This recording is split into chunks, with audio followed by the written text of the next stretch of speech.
Good afternoon, everybody, or good morning if you're in the West. My name is Jenny Dodd. I'm the CEO of TAFE Directors Australia, and welcome to today's session on imagining an integrated vet and higher education future. In the spirit of reconciliation, I'm coming to you today from Ngunnawal lands. I pay my respects to elders past, present, and I recognise and extend that respect to emerging leaders and all Aboriginal and Torres Strait Islander people present with us here today. Today, we're going to have a conversation about imagining an integrated vet and higher education future from the perspective of three industry-led organisations and CEOs.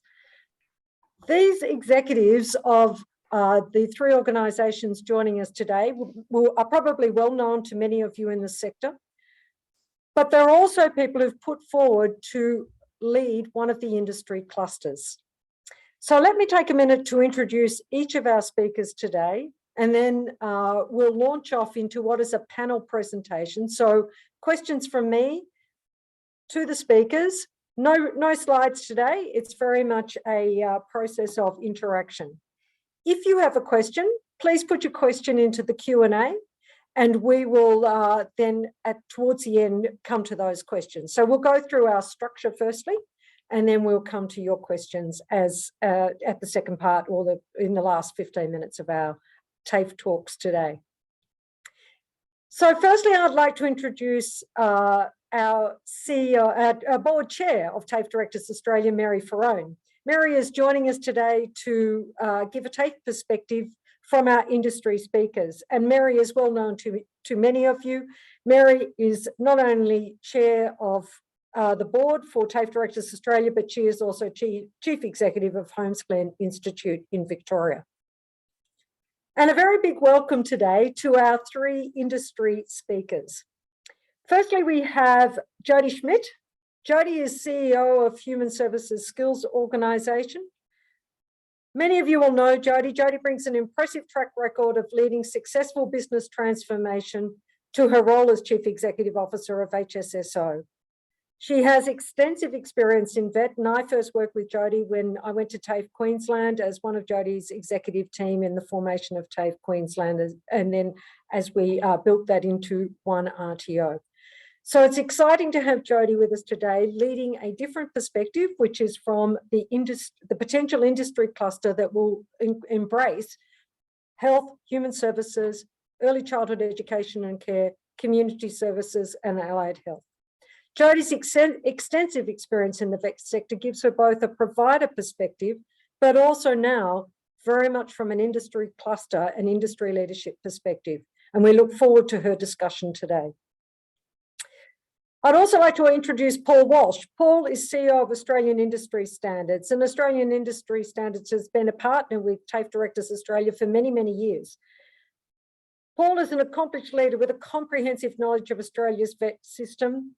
Paul has worked closely with government, industry and education leaders to ensure that training investment decisions support Australia's global competitiveness through stronger, more capable businesses. And Paul's strong background has been in transport and logistics, and Paul and his organisation have put in to lead the transport and logistics, retail and wholesale industry cluster. We also welcome Phil Clark. Phil is General Manager, Industry Engagement for Innovation and Business Skills Australia, IBSA. IBSA has been around for a very long time and has had a place in many iterations of what will now be industry clusters from 2023. Phil is a highly respected vet sector professional who's been involved in a range of major reforms and change management projects for high-profile organisations, including the Australian National Training Authority, ANTA, Skills Victoria, the National Skills Standards Council, and the Office for Training and Tertiary Education in Victoria. So welcome and thank you to Jody, Phil and Paul for joining us today and providing that industry perspective. We know there are many perspectives about an integrated vet and higher education future, but today our focus is, so what does that mean for an industry cluster? So to set the context for all people participating today, the industry clusters will have four broad functions. Those functions are workforce planning, training product development, implementation, promotion and monitoring, and industry stewardship. A much, much bigger remit than the current SSOs or industry reference committees have been, or indeed what Jody is currently leading, which is one of the skills organisation pilots. This is a very big brief. So let's tease out each of those 4 dot points a little bit more in the context of what we're talking about today, which is imagining an integrated higher education and vet future from the perspective of an industry cluster. Jody, I'm going to turn to you firstly. Your focus is on the health, human services, care, community services, early childhood education and care, allied health industries. What have you been thinking about when you've been developing your tender bid, which I understand was submitted last week, in terms of the brief from the department, which was to consider both vet and higher education integration?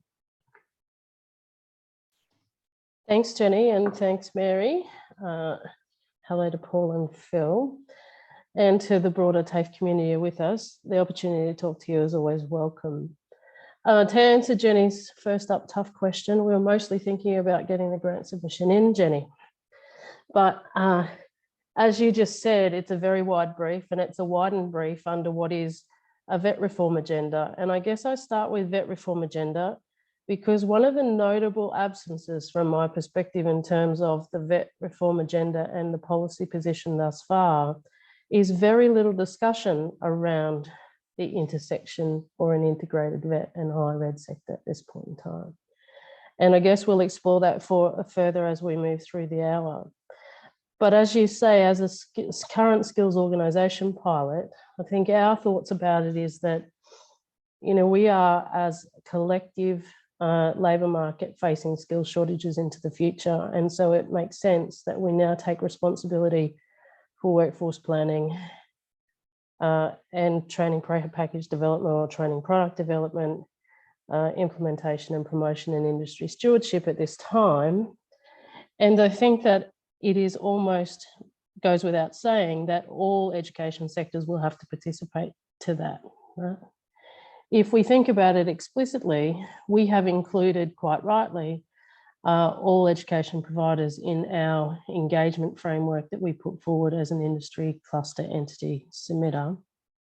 And we certainly think that there are touch points where this will be critical into the future. And we know that from our experience as a pilot, when we start to talk about where the effort goes when you're putting this into practice, the issues that come up in no particular order. Placements are a challenge for not just the vet sector, but the higher education sector.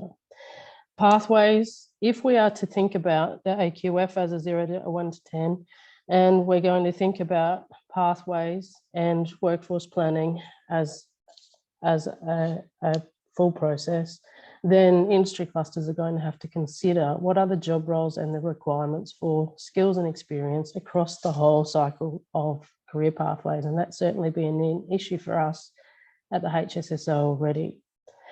Skills recognition and similarities between skills recognition and recognised prior learning are the issues that come up.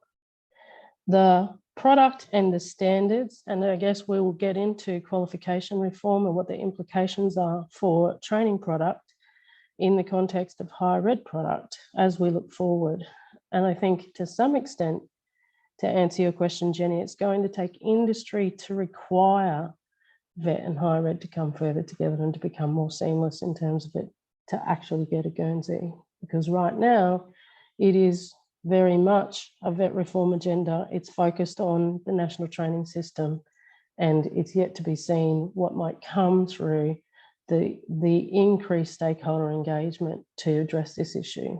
And I say that given that I joined the sector, the vet sector, in the mid-2000s, as we started to contemplate very seriously towards the end of the 2000s, an integrated vet and higher education system. But at this point in time, I don't see policy heading back there yet, but I'll be interested in others' views. Thanks, Jody. And I think the core thing you've made a strong statement there is about industry will require. Interesting perspective. Phil, I turn to you now. You've been in the sector and for a long time, and you cut your teeth at ANTA. And I think even in those days, there were lots of conversations about integrated vet and higher ed, etc. Perhaps didn't happen through some of the reforms at that time. IBSA is bidding for the manufacturing and related industries industry cluster. What have you said about vet and higher education in your tender application? Thanks, Phil.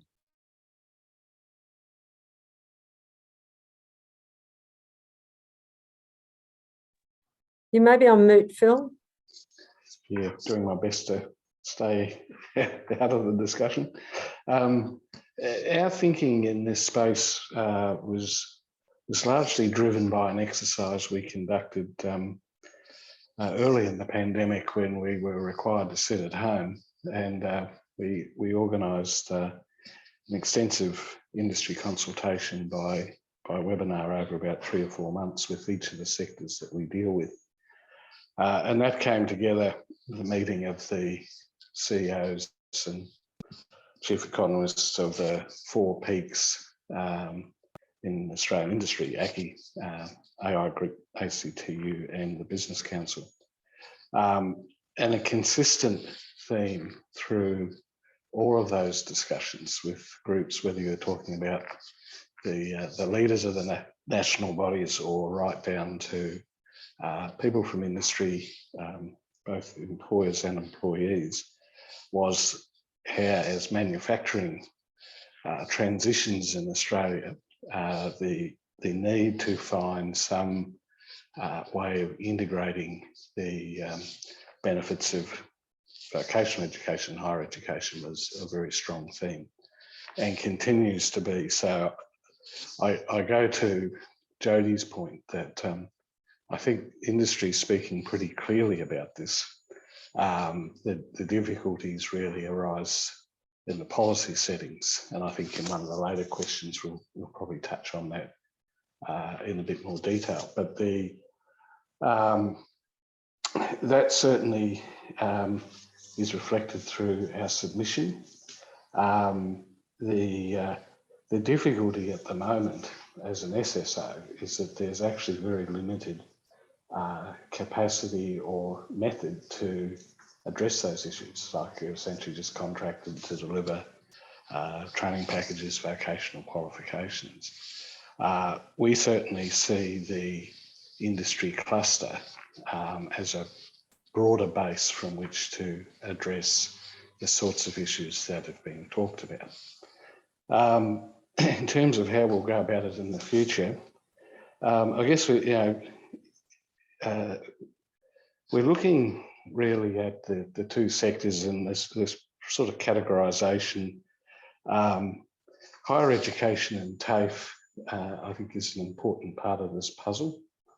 I've been involved both in Victoria and with TAFE New South Wales to some expansion of higher education and TAFE, but it's extremely hard work in the absence of funding or a regulatory framework that really allows the 2 to come together. But certainly we would see there are clear opportunities of vertical integration within the existing TAFE network.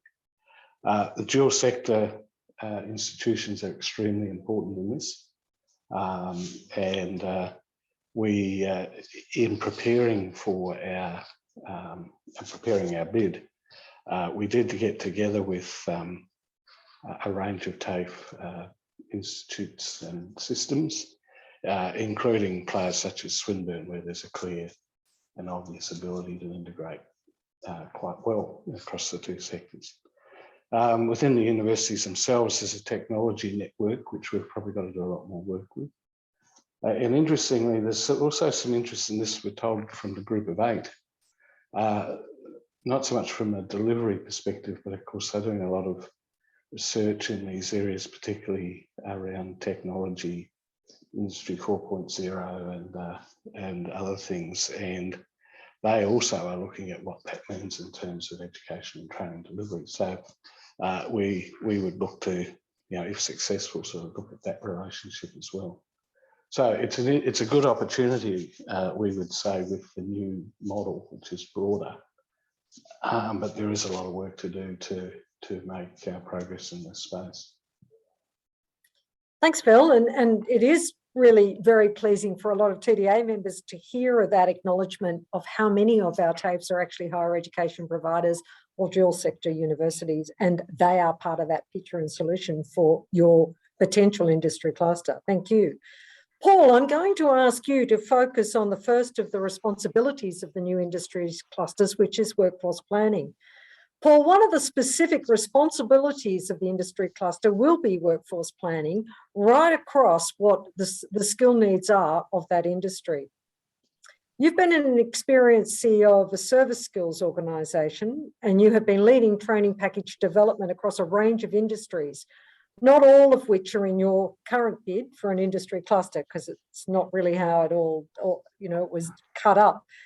If you are successful and you get to lead the industry cluster, which has transport and logistics, retail and wholesale within it, what will be your focus in terms of workforce planning, and how does that relate to this conversation today about vet and higher education integration? Yeah, thanks, Jenny, and thanks also to Mary, and welcome to everyone who's able to join us this afternoon. So AIS, well, we've been around for just over 6 years under the SSOIRC model. We were previously the Transport Logistics Industry Skills Council, TDT Australia, TDA.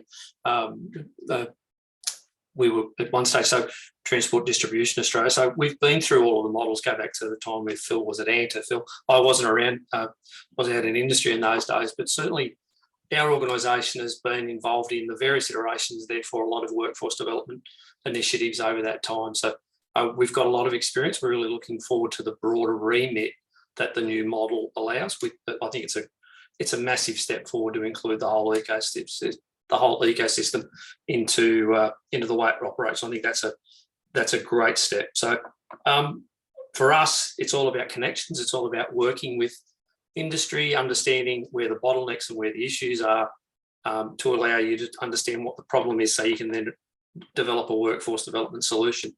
We've been doing a lot of work in the last 12 months with the Commonwealth, working with the National Recovery and Resilience Agency to identify some gaps that exist when recovery agencies are actually operating cross-border.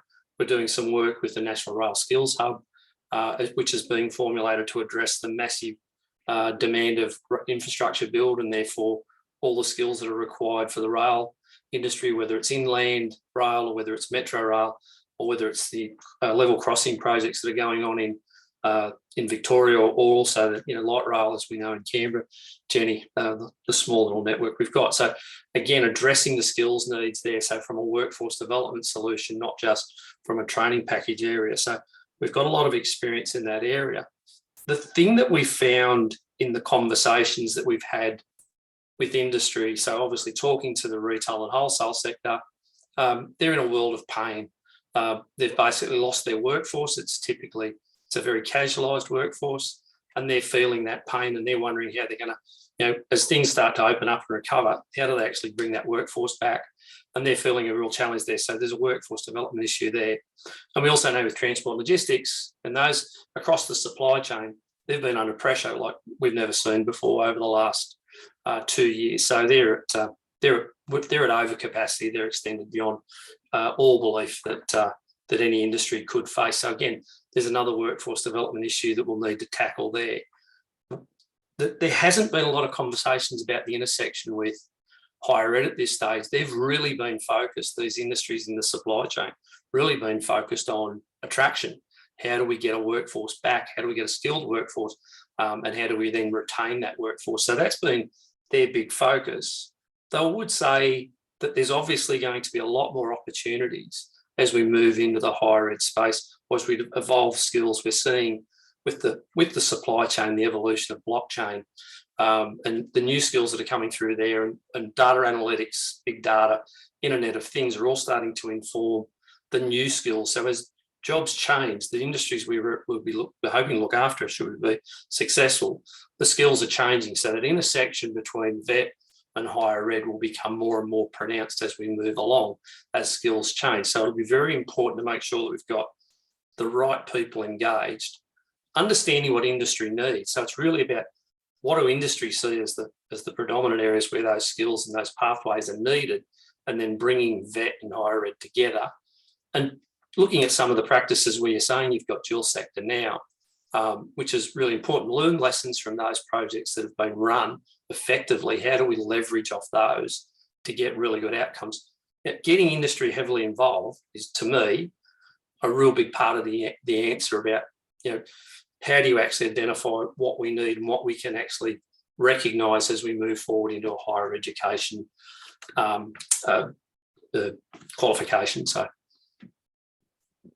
yeah, there's a lot to do, Jenny. But thanks, Paul. And I think that whole, that's what workforce planning is about, isn't it? Really, it's about how do you meet the requirements by industry, as you say, as an attraction. In many ways, to some extent, you three are competing with each other for a limited workforce. So, Jody, we're going to turn to you now on this issue of workforce planning, and possibly your industries have been very forefront in the media. What are some of your considerations, or indeed have you had considerations around vet and higher education in terms of your thinking around that topic of workforce planning? Thanks, Jenny. So obviously when we think about workforce planning and across the span of industries that we cover in the proposed industry cluster, we're talking about the largest part of the workforce and the largest contributor to growth in the labour market since the 1990s, healthcare and social assistance.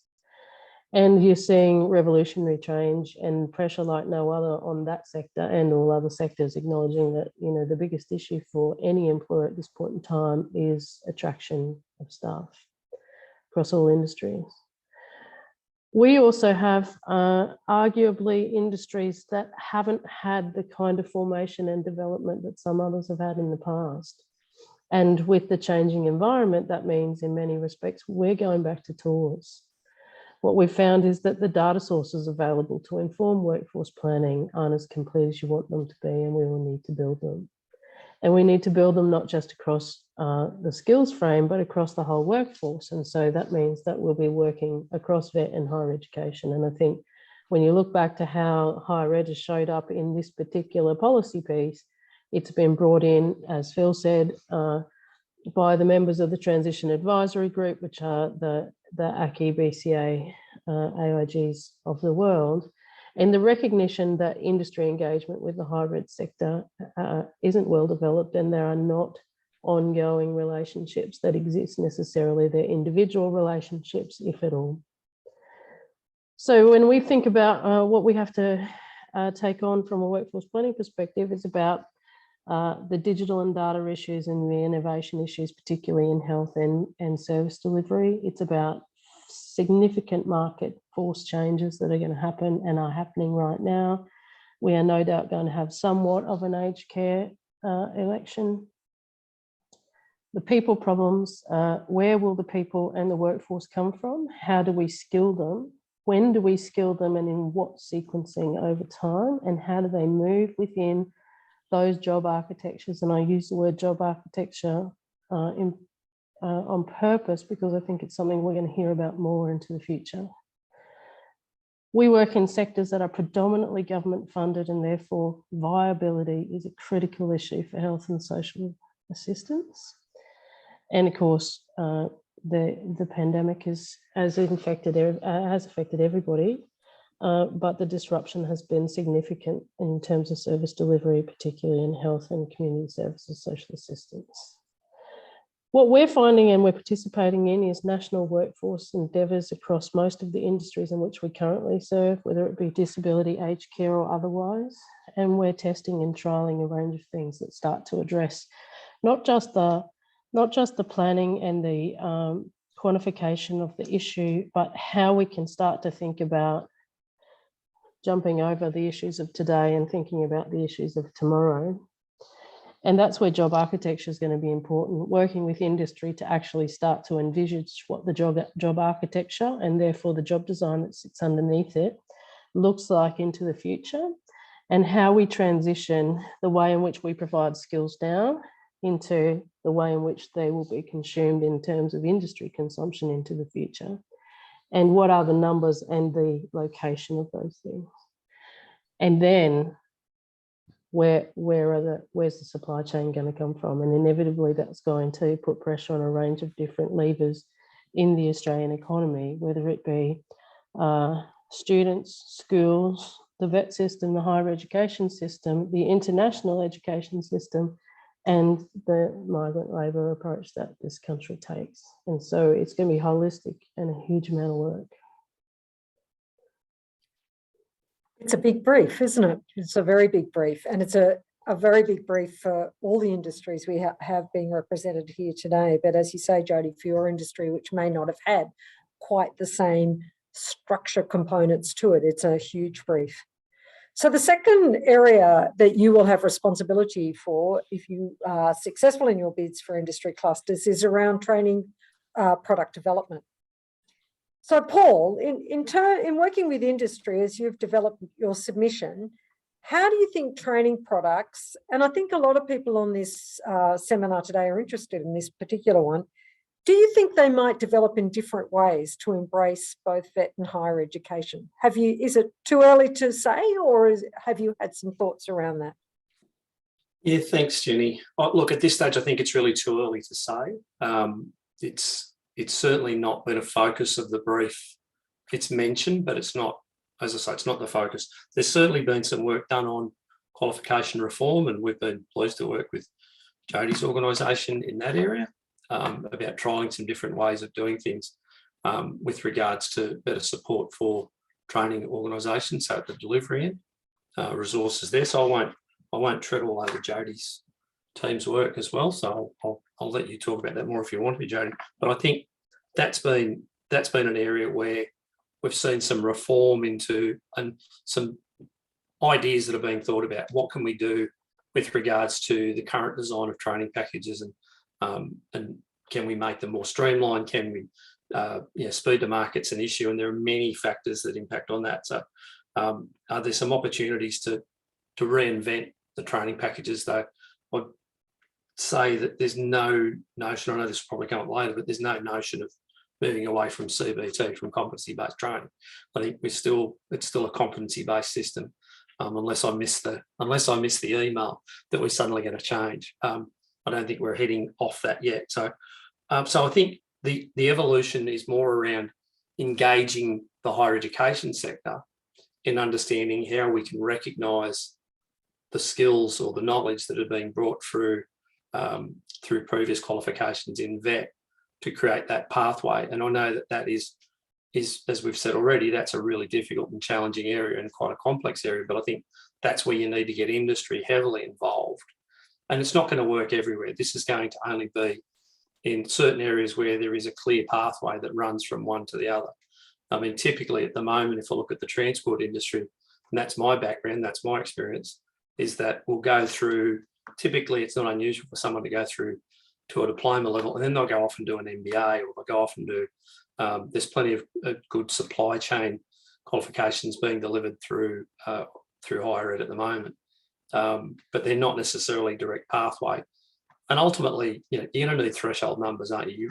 You're not going to build this for, there's 3 people might want this, so let's build the pathway. It's going to have to be where there is a number, and industry's going to push it, and industry will get involved. And you see that now with areas like engineering, where there's been a massive demand to get them from vet to higher ed, and working, that industry becoming more involved with the higher ed sector to say, well, how do we recognise what they've already got to keep them moving through and not have to start again, and not just bridging courses, but also looking at other opportunities to recognise. So it's an evolving area for us, Jenny. I think, again, the only way we're going to get there is to get the right people together and work out what, again, it's industry. Industry are leading this. So what do industry need? Where are they driving that need? And as I said, the evolution at the moment is particularly around digital skills, higher order skills that'll start to become more in vogue. So how do we start to pathway through? Thanks, Paul. You've brought up that interesting issue about competency-based. So let's drill that just a little bit more. And I'm going to refer you back to a piece of work done in November last year, or released in November last year by NCVR, by Stephen Hodge of Griffith University and Elizabeth Knight of Victoria University, titled The Best of Both Worlds, Integrating Vet and Higher Education. Now, I had a number of findings, but I'm going to bring out one in particular because I think it is around this whole conversation around competency. One of the findings, Paul, was that it was the complicated nature of mapping vet to higher education that is often one of the barriers, if you like, to integration. They stated highly integrated vet and higher education qualifications are difficult and expensive to develop. This is primarily due to the comprehensive mapping of vet and higher education content required, a time-consuming process involving highly skilled personnel. The vet system is ASQA regulated and it's competency-based. Our training packages have been built on units of competency, and over time they've become, as we all know, and TDA has been one of the first to keep making this point, that the over-prescriptive or over-specific nature of training packages has become one of the barriers in many ways to outcomes-based thinking for industry. So, and it can also be a barrier for integration with higher education. So how will training products be developed to handle both competency environments versus the higher education environment, which is not based in such an environment? So interested in your reflections on that.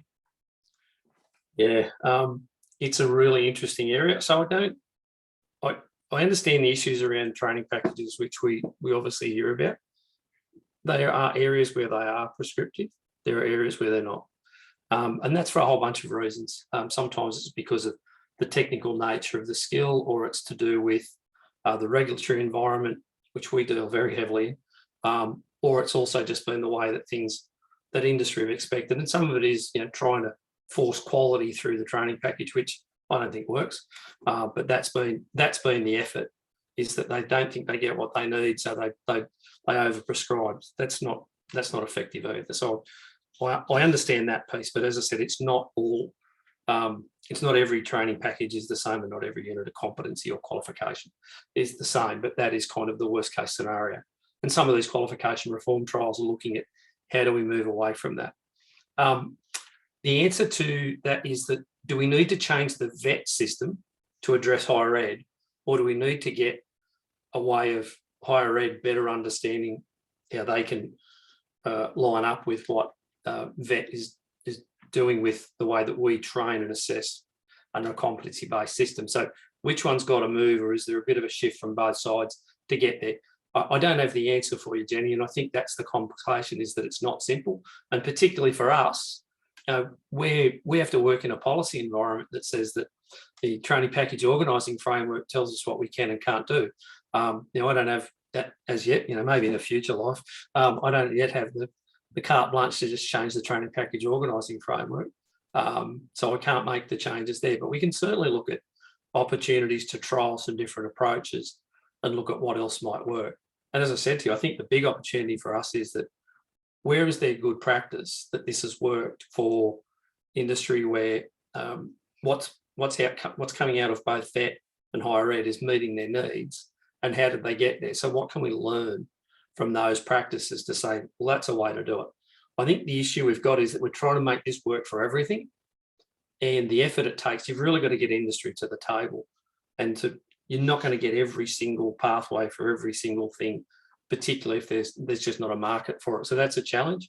But equally, if industry are demanding it and driving it, then I think you can start to achieve those better outcomes. So industry become actually involved in, what do we need to see demonstrated or evidence of for us to accept that that person's ready to get a bit of a kickstart on that higher education qualification, as opposed to trying to do this very detailed mapping of people sitting in rooms trying to work it out. So I think there's got to be a lot more engagement from industry. And we know from, there are examples where that happens, that industry will become heavily involved because they can see the benefit. They want anything that's going to make it, they're going to get the people that they need on a faster track with the skills and the knowledge that they want. Thanks, Paul. It is a big question, and we're going to come to some aspects of it in a minute when we talk about micro-credentials a little bit further into this conversation. But firstly, Jody, do you have a view on the competency question? Is this the only model that you think will be sustained, or what's your perspective? Thanks, Jenny. You know, I get confused by the competency question, I have to tell you, because if I go back to TAWS, I mean, the concept of competency-based training is that we're looking at the output rather than the input. And I went down a Hugh Guthrie rabbit hole to find that definition back in the mid to late 2000s, but also by NCVR, right? Rather than perhaps what is the generally accepted high red frame that, you know, we're ranking people of achievement against learning outcomes, arguably, sometimes maybe in the high red sector, in that frame. I think they can coexist, really. One's about skills with underpinning knowledge. The other one traditionally has been underpinning knowledge and some demonstrated use of it. I think as we move forward and we talk about the world of work, those things will kind of dissipate. But in order to answer your question, Jenny, I think that we need to focus on what the opportunity that's being presented by government is, and that is qualification reform. And you know, I support what Paul just said, I think there's areas where the specificity of training packages is necessary for specific outcomes, but I do think it has been used as a vehicle to try and drive quality when we haven't had an answer for quality. And there's no doubt that our employers are telling us that what they get from a particular qualification as a worker is highly variable and not consistent enough for them to rely on it. So therefore we have to act. The qualification design trials that have been undertaken to date in general terms and have been consulted on thus far give the opportunity, in my view, if we do pay attention and input into the process. The concept in general terms is thinking rather than units of competency, thinking of occupational standards and relating those things to job roles. And I see Gavin Lind interloping into this conversation there on the right, talking about the need to match the skills to job roles, or in fact, job outcomes, and think about it in that way. If you can then create occupational standards and use those in a broader sense, but they may also have specificity where required. Think about then training standards, what is it that we're looking to be achieved through the training outcome, and then assessment standards, which when in all of the literature says is the thing that we perhaps haven't nailed to date in order to be able to stand behind CBT. Then I think that the government's headed on a journey that I think is going to be a long journey, and there's a lot of work to be done yet. We've done a qualification design trial that used this frame to rewrite an existing qualification to exist what it looks like. We've compared that with international taxonomies, and we see some reverberation that makes sense and a way through in terms of how we can think about the way in which qualification comes together in a different way. And as I think I've said to this forum before, I think it gives us the opportunity to right the wrongs of over-regulation and over-punitive compliance in this space, where we've got to a place where in some areas of the framework, we are delivering just specifically what the competency says, rather than thinking about the holistic journey to produce a worker at the outcome and losing some of the value that we've had in this vet system for a long period of time. And to improve what is then the quality of delivery and what differentiates that in the market and what makes it us all want to work in the vet sector in order to build skills in people, and hopefully build that back into providers like TAFE institutes across the country, where the real value can be added in thinking about how you move individuals from one place to another based on the journey that they're on. Right? So that might give us better alignment with the higher ed sector in terms of agreeing standards. Certainly when I talk to industry bodies who provide those sorts of things like ANMAC, they see opportunity in lining up occupational standards, relating it back in a more visible way to whatever the training package might be, and being able to map them and understand where career pathways, trajectories and recognition could take place. Thanks, Jody. And for those of you on this call or on this webinar who aren't aware of ANMAC, ANMAC's the accreditation body for the nursing qualifications, be they higher education or be they at the registered level or be the diploma of nursing. I think that leads us, Jody, if you're happy to just explore, you've already mentioned this in a couple of different answers that you've said, and that is the third area that will be an industry cluster responsibility, which is around promotion, monitoring and implementation. Have you given you're clearly giving a lot of thought to pathways. Anything extra you might like to say in that area of pathways? Well, I think we need to, and I think, I thought that the opportunity existed at the implementation of the IRC SSO model, and for that reason, I was the initial IRC chair for education. I think the opportunity still exists for us to be clearer around the way in which skills development can lead to a range of pathways in which people can make choices, to use the skills that they develop, to have them recognised in different frames, and build on them to move either within sectors or across sectors. And when you think about the cluster that I'm focused on, we actually break it down into something like 25 industry sectors. And there are often portability across those sectors where there is clearly the ability to use competency that is gained in one in another is often difficult because of the way in which perhaps the qualification framework comes together, but also the way in which industry have been consulted before, for reasons that have been part of the constraint, as Paul said. So I think absolutely pathways are critical. Pathways have been called out as an issue both in aged care and disability. Royal Commissions are recognising that this is one of the fundamental issues for transportability. The ability to actually recognise skills in existing workers and then use them to build upon, and to really think about the way in which we'll consume skills development and or education into the future. Recognising that internationally, increasingly, we're less talking about full qualifications, particularly past entry-level quals, and kind of bite-sized chunks of learning over a period of time that may be able to be recognised in whatever way is necessary in order to be able to move within the labour market, is where we're headed, which I guess segues you right into your micro-credentials position that you want to be in.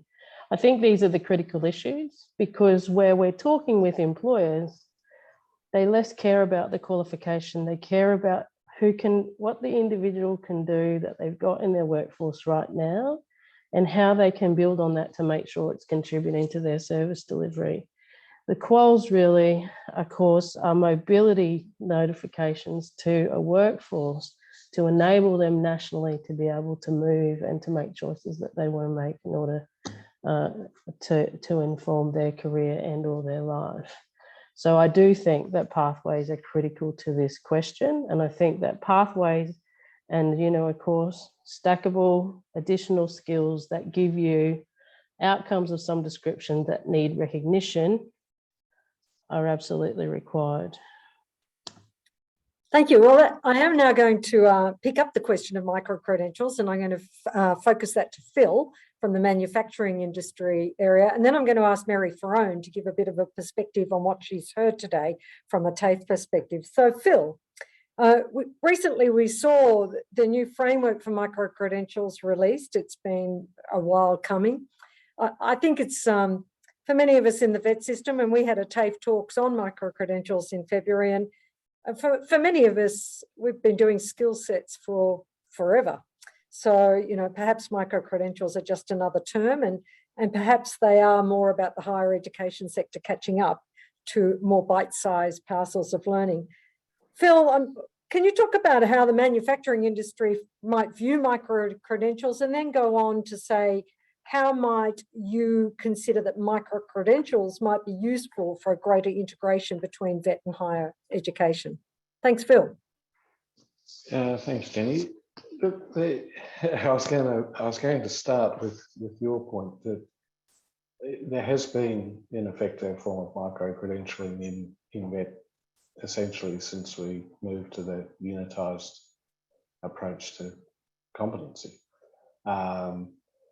Although I'd have to say it hasn't really bitten. I know when I worked in Victoria, we had by far the highest unit enrolment in the country, and no one was quite sure whether that was a good thing or a bad thing. But if you see them as a micro-credential and you see them as as they're being talked about at the moment, it's probably a very good thing. It may also have been problems around the funding model and various other things. But it is an interesting issue. In terms of manufacturing, and bear in mind, a lot of manufacturing is sort of heavily dominated by the trades tradition, if you like, and also the trades quality.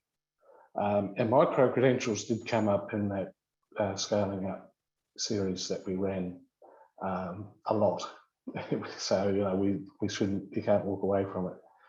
I think it's fair to say that in the manufacturing areas, particularly where there is a strong history of apprenticeship, they don't see micro-credentialing as a substitute or some form of replacement for a robust entry-level training arrangement, which is workplace-based with an integrated training and education program. So, you know, I see in some industries, you know, it's almost being treated as a way to shorten the traineeship. And that might work in some places. I'm sceptical in general terms, but certainly I don't think that's going to be a winner in manufacturing. Having said that, the nature of technology implementation and the speed of it, and both Jody and Paul will be experiencing exactly the same thing in their sectors, is that you have to be upgrading people's skills and being able to recognise it in a reliable, sustainable way. And it is critical for movement, as Jody said. You know, the qualification has been the currency of the labour market, and at the moment, the more we can strengthen all aspects of that, whether it's a full qualification or parts thereof, I think is an important part of increasing labour market flexibility. But certainly very much on the top of a robust entry arrangement, which would be broadly based and more sustainable over time, I guess would be my sense of it.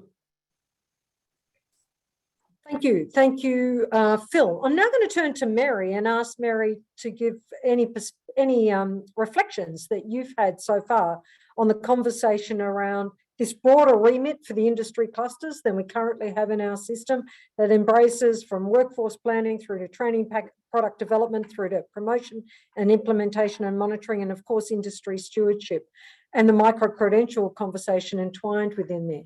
Mary, thoughts from you? Thanks, Jenny, and thanks to the panel. Really interesting conversation.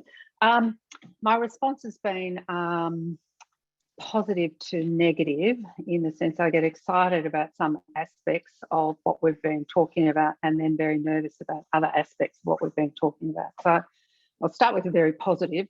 I've always been a great supporter of integration of higher ed and vocational, and I think some of you around the table will remember the great report or review by Professor Bradley that everyone got very excited about. I think it was around 2010. I think you shake your head, I'm sure it's around that time, but people got really excited about a real future for the higher ed and the vocational sectors together. But they talked more about a tertiary sector, which I might come back to. And it had a lot of resonance for a couple of years and then seemed to sort of die off for whatever reason. And it was really pushed for a long time, but then did die off. And if you recall, they were talking about merging the two regulators at that time. And since then, of course, we've had the AQF review as well, which I think, again, showed a really positive way to look at some of the content sharing between higher ed and vocational. And how that could be done. But again, that sort of had a bit of a life, and not sure where that's at. Someone well versed in what's happened in policy would be able to tell me where that's actually gone, but it seems to have been shelved slightly. So there is sort of the excitement about, for me, about how we do integrate vocational and higher ed. And I've really been, I think it's great to think about workforce planning from the perspective of the continuum of skills that you need from, you know, certificate 4 or diploma. I might sort of look at diploma right through to higher education. So I think that's really fantastic. Where I get a bit nervous is where we start to talk about product development, and this is in the current case, and I think all of the panelists talked about, we're not quite there yet from a policy perspective in regards to, we've still got two regulators. Okay, so, you know, where do we actually sit when we start talking about policy? So I would hate to think from, you know, say I'll talk about my own organisation. We're a higher education provider as well. Does this mean that that we, at the moment, we're allowed to develop our own higher ed courses? We've got industry groups that advise on that, and then they go through a TEXA process of accreditation. Does what we're talking about mean that providers like ourselves who sit in the vet space, so a non-university provider, will be subject to some sort of development process of programs for higher ed in a space that's more like the vet space? So it's a product developed by the industry clusters that then we deliver. So I'm not sure. I think that's sort of looking down the track, but is that where we're heading? And that's what makes me slightly nervous, because then it's another divide between types of providers like ourselves and then universities. And I'm interested, you know, where are universities in this? I know, Phil, you said that you've had a whole lot of universities part of your consultation, but they're not sitting around the table today talking. And I'm not sure, you know, and knowing universities the way that they operate, I think they just say, we will continue to do our own thing. So I don't want to see a two sort of tiered system in regards to higher education development. I suppose my final comments are in relation to the way that I think that it really could work is that we split the vet sector from diploma and above and look at workforce, look at product from diploma and above into a true sort of tertiary sector, and leave the rest of the qualifications in sort of a vet sector, with still in mind pathways and how they fit in. But where we get into a lot of trouble, and I know, Paul, you were talking about the problems between, you know, that universities say that they can't map and all that sort of stuff, is in relation to the diplomas and the advanced diplomas and how they then link. So I wonder if a way forward is to actually look at a true tertiary sector where it's diploma and above in one sector, and the other the other qualifications remain in vet. But look, I think it's early days, and as I think both Phil and Jodie and all of you, Paul, mentioned that, you know, the policies is behind at the moment in regards to where this could really go. So we're sort of talking about possibilities of integration of vet and higher ed, but I like it in theory, but I'm starting to get nervous about some of the aspects in practice that may apply just to organisations that sit in the vet sector currently, and that universities will still sort of go off and do their own merry thing. Thank you, Mary. So thank you. That's where I stand. Thanks.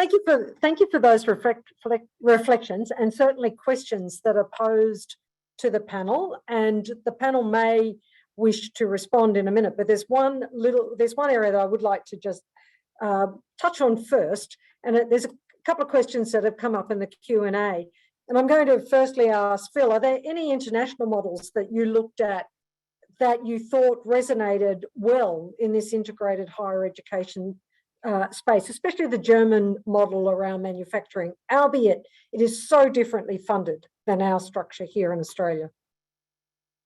Yeah, it's interesting actually. I did do a bit of preparation about what had happened in Germany because I hadn't looked there in recent years, and we have a particular interest, of course, because a lot of the policy development going on the industry side is following the German implementation of Industry 4.0 type technologies, work processes, etc. So there's a logic again in the Australian education systems following what happens in Germany, both vet and higher ed. certainly if you're looking at it from a manufacturing industry 4.0 perspective at least. I was actually struck in looking at what's happening in Germany with their apprenticeship system, which in effect the Australian apprenticeship system follows that as well, compared to say the UK, where the programs are integrated between workplace and institute. But certainly the material I looked at showed a couple of things. One was that apprenticeship models were being extended into higher education. And I think we see some of that here with some forms of cadetship, but certainly not on a large scale. And the other thing that was reported in a little bit of research that I did was, and there is something of a pattern of this here, of people with higher education qualifications coming back and doing apprenticeships in a more traditional model and then going into industry. So there's certainly, these issues that we're dealing with are not unique. And I don't think the German model is that different. You know, essentially the states in Germany run their vocational colleges. It's a competency-based system. Its definitions of competence may be a little bit different to ours, but broadly it's the same intent. It's closely linked to job roles. And it's almost, and we have this policy debate, or the absence of sort of really strong policy direction over the last, well, I would say perhaps last 10 years, is to whether in fact we don't need to relook in some detail at the German model. And you said before I started at ANTA, actually I started in the Commonwealth long before that, and in fact we ran tripartite missions to Europe in the late 80s and early 90s with exactly these sorts of questions.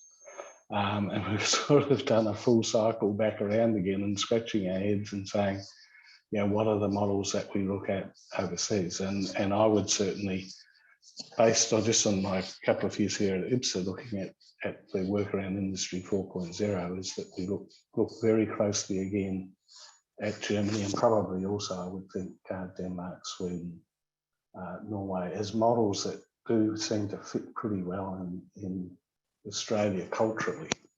There is a discipline and a structure that is pretty similar.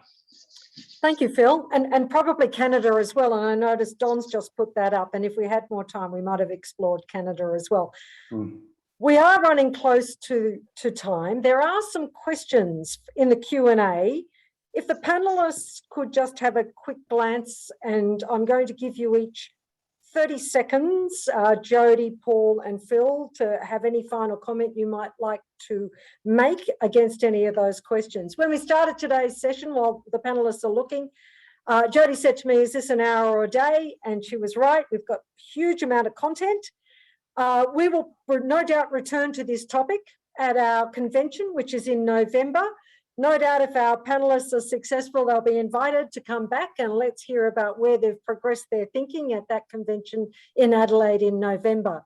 Now over to we've got 2 minutes left. I'm going to actually ask and in the process thank, firstly, Jody Schmidt, Paul Walsh and Phil Clark, as well as Mary Ferrone for joining us today. Jody, across to you, a final comment. Thanks, Jenny. If I look at the questions, I think the audience is well across the issues. Micro-credentials, we didn't get to it in full. The framework, national framework was released last week. I think it's critical for both higher ed and vet. Interestingly, if you understand why the higher ed sector have been given the first crack at it, it's so that they can get better levels of recognition across each other. And I think that's an important thing in the theme of today. In terms of a few other things in the commentary of the letter, Kevin Harris, industry don't have all the answers, but we need to facilitate those discussions to help them to get there.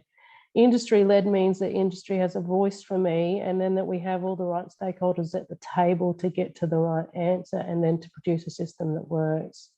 One thing I'd say to Mary, perhaps in response to her, is that I think it's less about the intersection. We have a constitution that means that the funding frame is going to be insurmountable until such time as there is a real policy driver to address it. And it is the funding frame between higher ed and vet that drives lots of those things.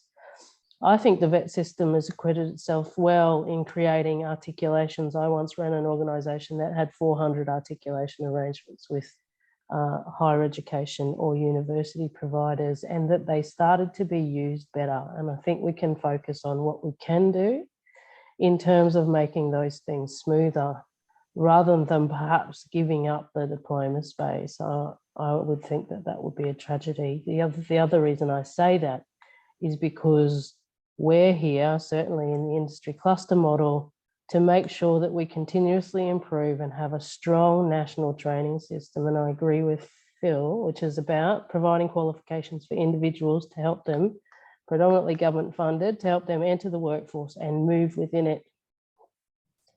The thing that we're missing from the European models that Phil talked about in terms of Germany is the culture within industry to take responsibility to train the next generation of their workers. That's embedded culture in those countries, and how we build that in Australia is the question that's always on my mind when we talk about Germany. Thanks, Jenny. Thank you, Jody. Paul, you get less than 15 seconds. I'll go fast. So yeah, probably a little bit around the micro-credentials as well. Though I do see it as a massive opportunity to bring things together. Our organisation, I've been there for 10 years. We've been using micro-credentials skill sets pretty extensively to create horizontal and vertical pathways, running at 35, 45, 55 degrees, creating all kinds of arrangements to get through a career pathway. And they've been really, really successful. So really extensively used. Again, the $64,000 question around micro-credentials or skill sets is how they're recognised and how they're funded, as is always the problem. The last thing I'll say, Jenny, is that we really are surprised by the number of people, shouldn't be surprised, but we have a large number of TAFE people who are actually registered with us. We have a massive number of TAFE people that actually participate in our qualification design. They sit on our technical advisory committees from right across the whole of the TAFE network, which is fantastic. We've had lots of support from all of them, and I thank them for that. But also, my advice to TAFE, to anybody in the training sector, is if you want to know what to do with, whether it's with an SSO or with what to do when an industry cluster stood up, is engage. Engage often, engage early. Get involved in participate in the development of training products, because the worst thing for us is to develop a new training product and then find out that someone says we actually can't implement that. That's a lot of wasted time. We'd rather know much earlier. We've had a lot of success with that. So as I say, it's a great opportunity. If you haven't already, register with us. When we get to be the industry cluster, fingers crossed, we'll surely take you across as a registered participant in the work that we do, but certainly recommend people do that. So I think that probably, Phil, if you're comfortable, that's probably a great place to leave it.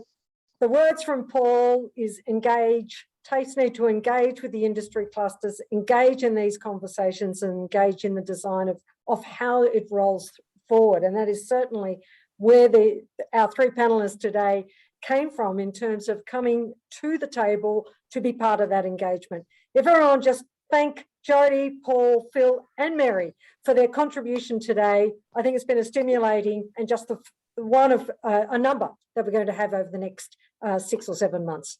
Thank you all for your time today. Thanks, Jenny. Thanks, Mary. Thanks, everyone. Thanks, Jenny.